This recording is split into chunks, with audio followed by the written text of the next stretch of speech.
का हमारे YouTube channel study for JPSC में। आज के इस वीडियो में हम लोग जेपीएससी मेंस का पेपर जो 7th जेपीएससी मेंस का पेपर हुआ है उसमें पेपर 4 से संबंधित सवाल का ऑब्जेक्टिव सवाल का जो मॉडल आंसर होगा, जो आंसर की होगा, उसको हम लोग यहाँ पर डिस्कस करेंगे। ये जो पेपर है इसका नाम है भारतीय संविधान व राजनीति, लोक प्रशासन तथा सुशासन। इससे पहले हमने पेपर 3 से जो सवाल पूछे गए थे वो सारे जो है आंसर उसका हमने देख लिया है, उसको डिस्कस किया है।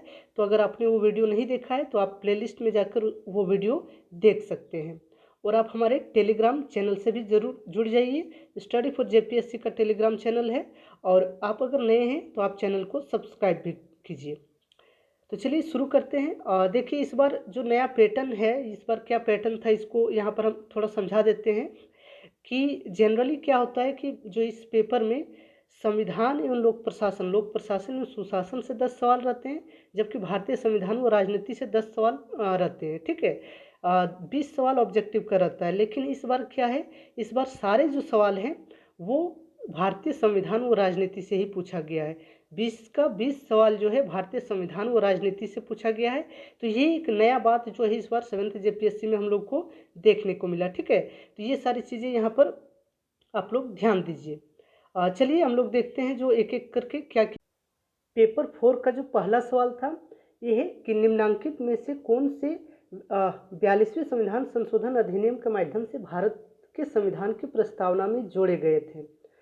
तो देखिए 42वें संविधान संशोधन के द्वारा 3 शब्द जो है प्रस्तावना में जोड़े गए थे। ठीक है, तो इसका उत्तर यहाँ पर जैसे टिक लगा हुआ है ऑप्शन बी। ठीक है, समाजवादी, पंथ निरपेक्षता और अखंडता, ये 3 शब्द जो है 42वें संविधान संशोधन के माध्यम से जोड़ा गया था। बाकी ऑप्शंस देखिए, लोकतांत्रिक यहाँ पर है तो ये शब्द जोड़ा नहीं गया, पहले से ही जो है प्रस्तावना में शामिल था। संप्रभुता भी नहीं जोड़ा गया है। तो यहाँ पर समाजवादी, पंथ निरपेक्ष, अखंडता, ये 3 शब्द जो है जोड़ा गया है। तो आप लोग भी याद रखिए, अन्य एग्जाम में भी जो है ये काम आ सकता है। ठीक है, तो पहला सवाल का जो उत्तर है वो ऑप्शन बी होगा। दूसरा सवाल है संवैधानिक उपचारों का अधिकार भारत के संविधान में निम्नांकित में से किस अनुच्छेद में दिया गया है। तो इसका सही उत्तर जो होगा ऑप्शन सी इसका सही उत्तर होगा। आर्टिकल 32 में जो है दिया हुआ है संवैधानिक उपचारों का अधिकार। इसका मतलब है कि आर्टिकल 32 में जो रिट जारी करने का अधिकार सुप्रीम कोर्ट को दिया गया है उसी को संवैधानिक उपचारों का अधिकार कहा जाता है। ठीक है, अनुच्छेद 32 के तहत 5 प्रकार के जो रिट जारी किए जाते हैं सुप्रीम कोर्ट द्वारा उसी को यहाँ पर दिया गया है। ठीक है, बाकी जो आर्टिकल 31, 33 या 30 ये सब नहीं होगा। आर्टिकल 32 संवैधानिक उपचारों का अधिकार। अगला सवाल है भारत के संविधान के किस अनुच्छेद के अंतर्गत राष्ट्रपति निर्वाचित होने के लिए अर्हताएं निर्धारित हैं। तो इसका जो उत्तर होगा, इसका सही उत्तर होगा आपका ऑप्शन सी। ठीक है, अनुच्छेद 58 में जो है क्वालिफिकेशन, कोई भी प्रेसिडेंट बन सकता है तो उसके लिए क्या क्वालिफिकेशन होना चाहिए, ये अनुच्छेद 58 में जो है लिखा गया है। अगला सवाल है किस अधिनियम के द्वारा राज्यसभा की स्थापना की गई। तो ये थोड़ा सा ट्रिकी सवाल था। ठीक है, लग रहा होगा 1935 या फिर 1919 का जो एक्ट था। ठीक है, तो इसका जो सही उत्तर होगा ऑप्शन बी होगा। भारत सरकार अधिनियम 1919 में ही जो है द्विसदनीय सदन का जो है व्यवस्था किया गया था। तो भारत सरकार अधिनियम 1919 इसका जो है सही उत्तर होगा। ठीक है, अगला सवाल है भारतीय संविधान के किस अनुच्छेद के अंतर्गत उच्चतम न्यायालय द्वारा घोषित विधि भारत के राज्य क्षेत्र के भीतर सभी न्यायालय पर आबद्धकारी होती है। ठीक है, ये भारतीय न्यायपालिका की एक विशेषता है कि सुप्रीम कोर्ट एकीकृत न्यायपालिका है। ठीक है, तो इसके अंतर्गत क्या होता है कि उच्चतम न्यायालय जो निर्णय जारी करता है वो सभी राज्यों के न्यायालय को भी मानना पड़ता है। तो इसका सही उत्तर होगा ऑप्शन बी अनुच्छेद 141। ठीक है, ये तो नहीं होगा क्योंकि ये राष्ट्रपति की सलाहकारी शक्ति से संबंधित 143 जो है, और ये ऑप्शन जो आर्टिकल 141 है ये संबंधित है उच्चतम न्यायालय द्वारा जो आदेश दिया जाता है वो जो अधीनस्थ न्यायालय है उस पर लागू होता है, यानी कि बाध्यकारी होता है। अगला सवाल आसान सवाल है कौन से विधेयक पर लोकसभा का संपूर्ण प्रभुत्व होता है। तो जैसा कि हम जानते हैं धन विधेयक है वो केवल लोकसभा को जो है इसमें सबसे अधिक शक्ति प्राप्त होती है। राज्यसभा को केवल 14 दिनों तक उसको जो है प्रस्ताव को रखा जा सकता है, उसके बाद राज्यसभा को भी अपनी अनुमति देनी होती है। बाकी संविधान संशोधन विधेयक पर भी जो है राज्यसभा और लोकसभा की शक्ति क्या है, बराबर होती है। वित्त विधेयक में भी जो पूरी तरीके से नहीं होता है, यहाँ पर धन विधेयक, ऑप्शन ए इसका जो है सही उत्तर होगा। अगला है निम्नांकित राज्यों में से किस राज्य में द्विसदनीय विधायिका नहीं है? तो यहाँ पर देखिए ऑप्शन सी उड़ीसा में, ठीक है। आंध्र प्रदेश, उत्तर प्रदेश, महाराष्ट्र हो गया, बिहार हो गया, ठीक है। पश्चिम बंगाल, यहाँ पर क्या द्विसदनीय व्यवस्था, पश्चिम बंगाल नहीं है सॉरी, तो महाराष्ट्र, यहाँ पर क्या द्विसदनीय व्यवस्था क्या है, मतलब विधायिका है, 2 सदन वहाँ पर कार्य करते हैं। उड़ीसा में केवल एक ही सदन है, तो ऑप्शन सी इसका जो है सही उत्तर होगा। 8वां नंबर का सवाल है, किस संविधान संशोधन द्वारा भारतीय संविधान में 10वीं अनुसूची को जोड़ा गया? तो ये क्या होगा? ऑप्शन सी 52वां जो संविधान संशोधन था, जैसे कि दल बदल से संबंधित 10वीं अनुसूची को जोड़ा गया था। 73वां ये तो 11वीं अनुसूची को जोड़ा गया था, ठीक है। 73वां 74वां जो पंचायतों से संबंधित है, जबकि 52वां संविधान संशोधन में 10वीं अनुसूची को जोड़ा गया था। तो सही उत्तर क्या होगा? ऑप्शन सी।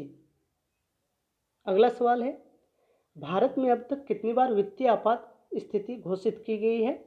तो भारत में वित्तीय आपात अभी तक एक बार भी नहीं लगाया गया, ठीक है। आर्टिकल 360 जो है वो वित्तीय आपात से संबंधित है और ये एक बार भी अभी तक भारत में नहीं लगाया गया है। ऑप्शन ए इसका सही उत्तर होगा। अगला है, भारतीय संविधान का 51वां 91 जो संविधान संशोधन था वो किस विषय से संबंधित था, ठीक है। तो इसका सही उत्तर होगा ऑप्शन बी, दल बदल। मुख्य रूप से जो ये 91 जो 91st संविधान संशोधन था, इसमें मुख्य रूप से मंत्रिमंडल को जो है आकार को निर्धारित करने के लिए संविधान संशोधन किया गया था, लेकिन इसमें दल बदल से संबंधित प्रावधान भी था। तो इसका सही उत्तर ऑप्शन बी होगा, ठीक है, आप लोग याद रखिएगा। अगला सवाल है, मौलिक अधिकार से निम्नलिखित में से कौन से मौलिक अधिकार को भारत के संविधान में आवश्यक बुराई को शामिल करने के लिए भी जाना जाता है? ऑप्शन डी इसका जो है सही उत्तर होगा। अगला सवाल ये देखिए, फिर से प्रस्तावना से सवाल है, भारतीय संविधान की प्रस्तावना निम्नलिखित में से किस दस्तावेज या कानून पर आधारित है? तो इसका सही उत्तर होगा उद्देश्य प्रस्ताव, ठीक है। नेहरू जी द्वारा ही उद्देश्य प्रस्ताव दिया गया था, तो उद्देश्य प्रस्ताव पर आधारित है, इसीलिए जो है प्रस्तावना को उद्देशिका भी कहा जाता है। तो ऑप्शन बी इसका जो है सही उत्तर होगा। अगला सवाल है, संविधान के निम्नलिखित में से कौन सा प्रावधान 26 नवंबर 1949 को लागू नहीं हुआ था? तो इसमें देखिए इसका जो सही उत्तर होगा ऑप्शन सी, ठीक है। मौलिक अधिकार उस टाइम लागू नहीं था, बाकी जो नागरिकता से संबंधित प्रावधान या चुनाव से संबंधित प्रावधान को लागू कर दिया गया था। अगला है, निम्नलिखित में से कौन राज्य प्रशासनिक न्यायाधिकरण के अध्यक्ष और सदस्यों की नियुक्ति करता है? एसएटीज जो स्टेट एडमिनिस्ट्रेटिव ट्रिब्यूनल से, तो यहाँ पर लग रहा होगा कि राज्यपाल होगा, लेकिन इसका सही उत्तर ऑप्शन बी राष्ट्रपति होगा, ठीक है। जो राज्य प्रशासनिक न्यायाधिकरण है उसकी जो अध्यक्ष या सदस्यों की नियुक्ति राष्ट्रपति द्वारा की जाती है। अगला सवाल है, संविधान के किन अनुच्छेदों में अखिल भारतीय सेवाओं, केंद्रीय सेवाओं और राज्य सेवाओं के संबंध में प्रावधान है? तो अखिल भारतीय सेवाओं के संदर्भ में जैसे ये अनुच्छेद 308 से 314 इसका सही उत्तर होगा, ठीक है। यहाँ पर एक आर्टिकल मुख्य रूप से अगर आपको याद होगा, जो आर्टिकल 312 है, तो इससे भी पता चल जाएगा कि अखिल भारतीय सेवाओं के संदर्भ में जो राज्य सभा की शक्ति है वो आर्टिकल 312 में दिया गया है। तो इसका ऑप्शन ए इसमें जो है सही उत्तर होगा। अगला है, ब्रिटिश कालीन भारत में किस अधिनियम के तहत राष्ट्रपति को अध्यादेश जारी करने की शक्ति प्रदान की गई? तो अध्यादेश जो जारी करने की शक्ति दी गई थी वो 1935 का एक्ट है, ठीक है। तो ऑप्शन सी इसका जो है सही उत्तर होगा। अगला सवाल भी देखिए, भारत में संविधान में एकल न्यायालय प्रणाली को कहाँ से अपनाया गया है? तो ये भी 1935 का ही एक्ट होगा, जिसमें क्या है कि संघीय न्यायालय की व्यवस्था की गई थी। तो जो एकल न्यायपालिका अपनाई गई है वो भी ऑप्शन ए 1935 का एक्ट होगा। अगला सवाल है, भारत के सर्वोच्च न्यायालय में न्यायाधीशों की संख्या बढ़ाने के लिए कौन अधिकृत है? तो इसका ऑप्शन बी सही उत्तर होगा संसद, ठीक है। अभी जो है संख्या बढ़ाई भी गई थी, तो इसमें संसद ऑप्शन बी इसका जो है सही उत्तर होगा, ठीक है। अगला सवाल है, राष्ट्रपति राज्यसभा के 12 सदस्यों को किन आधारों के अनुसार मनोनीत करता है? ठीक है, तो इसका सही उत्तर क्या होगा? ऑप्शन डी, विज्ञान, कला, साहित्य और समाज सेवा के क्षेत्र में उनकी विशिष्टता के आधार पर राष्ट्रपति राज्यसभा में 12 सदस्यों को मनोनीत करता है। सबसे लास्ट सवाल है, केंद्र सरकार में राज्य मंत्री की स्थिति क्या होती है? ठीक है, तो आप लोग पढ़े होंगे राज्य मंत्री, उप मंत्री या फिर जो कैबिनेट मंत्री होते हैं।